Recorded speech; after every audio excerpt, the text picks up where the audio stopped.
اولوں کا پانی یوں کہہ لیجئے، اور اسی طرح وہ پانی جو کہ چشمے کا پانی، پہاڑ میں چشمہ ہے وہاں سے پانی نکل رہا ہے، ٹھیک ہے جی۔ اب یہ سمجھیے، ہاں جی گلیشیئرز کا پانی بھی کہہ سکتے، اب یہ سمجھیے کہ پانی کی شریعت کے اعتبار سے 5 قسمیں، یہ پہلے والی جو پانی کو میں نے ڈسکس کیا نا جی، وہ تو وہ پانی ہے جو کہ جن سے ہم طہارت لے سکتے ہیں۔ اب پانی کی کتنی قسمیں ہیں ذاتی طور پہ؟ پہلی پانی کی وہ قسم ہے کہ جو خود بھی پاک ہے اور دوسری چیز کو پاک بھی کر سکتا ہے۔ بڑی توجہ سے سنیے گا، ٹیکنیکلٹی بہت ہے اس میں۔ وہ پانی جو خود بھی پاک ہے اور اپنے اندر صلاحیت رکھتا ہے کسی ناپاک چیز کو پاک کرنے کی، ٹھیک ہے جی۔ ایسے پانی کو کہا جاتا ہے طاہر مطہر۔ طاہر مطہر، طاہر کا مطلب ہے خود بھی پاک ہے، اور مطہر کا مطلب ہے کسی دوسری چیز کو بھی پاک کر سکتا ہے، ٹھیک ہے جی۔ یہ پہلی قسم ہو گئی پانی کی۔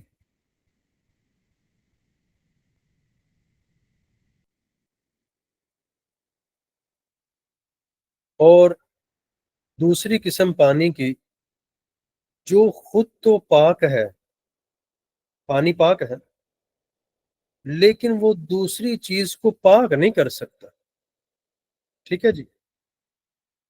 مثال کے طور پہ ایک پانی موجود ہے آپ کے پاس اور اس میں بلی نے منہ مار رہا ہے، بلی نے اس میں سے پانی پیا ہے، ٹھیک ہے جی، بلی نے اس میں سے پانی پی لیا۔ اب یہ پانی خود تو پاک ہے لیکن اگر آپ اسی سے وضو کریں گے یا غسل کریں گے تو مکروہ ہے اگر اس پانی کے علاوہ کوئی اور بھی پانی موجود ہے آپ کے پاس، ٹھیک ہے جی۔ اس پانی کے علاوہ کوئی اور بھی پانی موجود ہے تو اسی کو یوز کریں جو 100% ان یوزڈ ہے، کسی نے بھی اس کو یوز نہیں کیا، ان ٹچ ہے۔ ہاں آپ نے پیا ہے، ٹھیک ہے جی، الگ بات ہے، وہ میں آگے چل کے ذکر کرتا ہوں۔ لیکن اگر ایسا پانی موجود تھا، ٹب میں پڑا تھا، بلی آئی اس نے اس میں سے پی لیا، اب یہ پاک تو ہے بٹ آگے پاک کرے گا کسی چیز کو تو مکروہ ہوگا کیونکہ اس میں بلی نے منہ مار لیا ہے، ٹھیک ہے جی، اور یہ مکروہ کہلائے گا یہ والا پانی۔ تیسری قسم پانی کی، تیسری قسم یہ ہے کہ وہ پانی خود پاک ہے لیکن دوسرے کو پاک کر ہی نہیں سکتا، مکروہ والا درجہ بھی پیچھے رہ گیا، بالکل نہیں کر سکتا، دوسری چیز کو پاک نہیں کر سکتا۔ ہاں خود پاک ہے، آپ اسے پی سکتے ہیں، آپ اس سے جناب عالی آٹے میں ڈال سکتے ہیں، آٹا گوندنے کے لیے کپڑے دھو سکتے ہیں، ناپاک اپنی سوری کپڑے نہیں دھو سکتے کیونکہ کپڑوں کا پاک ہونا ہوتا ہے دھونے سے مراد، اس لیے۔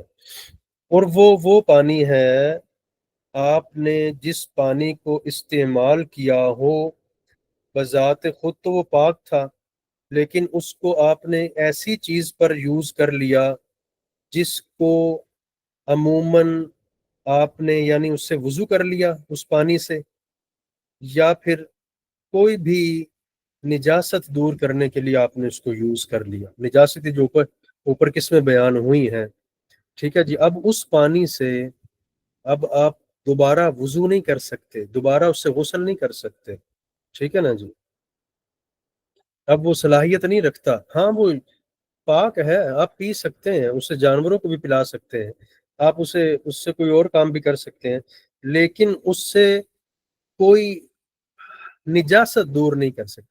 دوسرے لفظوں میں، آسان لفظوں میں کہوں جو ہم نے ٹرمز پڑھی، اگر کسی پانی سے آپ نے ایسی نجاست دور کی ہے جو نجاست حکمی تھی، سمجھ آ گئی نا جی بات، جو نجاست حقیقی نہیں تھی بلکہ حکمی تھی، تو وہ بچا ہوا جو پانی ہے، جو ٹچ پانی ہے، اب آپ اس کو یوز پینے کھانے میں تو کر سکتے ہیں لیکن اس سے دوبارہ پاکی حاصل نہیں کر سکتے، اس سے آپ دوبارہ وضو نہیں کر سکتے، اس سے آپ دوبارہ غسل نہیں کر سکتے۔ یہاں پر ایک اور بات سمجھیے، جس پانی سے ہم وضو وغیرہ کرتے ہیں نا جی عموماً، وہ عربی میں مستعمل کہلاتا ہے، مستعمل پانی۔